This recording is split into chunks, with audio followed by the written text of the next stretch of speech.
Cara ulama menyelesaikan masalah kontemporer. Mempelajari cara ulama menyelesaikan masalah kontemporer bisa memberikan wawasan mendalam tentang bagaimana prinsip-prinsip syariah diterapkan pada situasi modern yang terus berkembang. Berikut beberapa teknik dan metode yang digunakan dalam menyikapi masalah-masalah baru ini. Dasar pemahaman syariat. Ulama memulai dengan memahami bahwa syariat Islam yang diturunkan lebih dari 14 abad yang lalu tetap relevan hingga saat ini. Hal ini karena Allah adalah Maha Kuasa dan Maha Mengetahui segala sesuatu.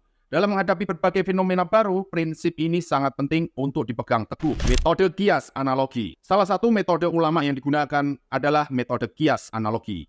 Metode ini melibatkan 4 rukun. Kasus asal, kasus yang sudah ada sebelumnya dan memiliki hukum yang jelas.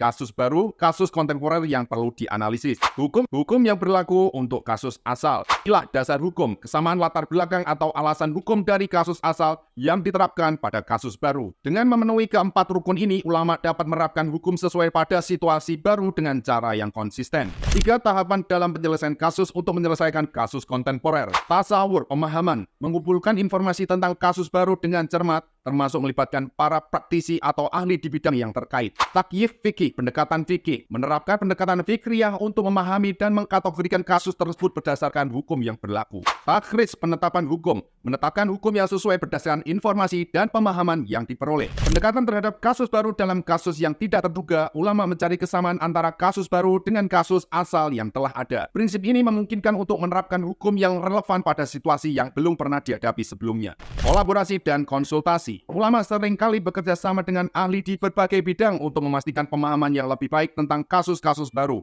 Ini termasuk konsultasi dengan dokter, ekonom, atau praktisi lain yang terkait dengan kasus yang sedang dianalisis. Dengan pendekatan ini, ulama dapat menyelesaikan masalah kontemporer dengan cara yang sesuai dengan prinsip-prinsip syariah dan tetap relevan dengan perkembangan zaman. Semoga bermanfaat, sampai jumpa di video selanjutnya.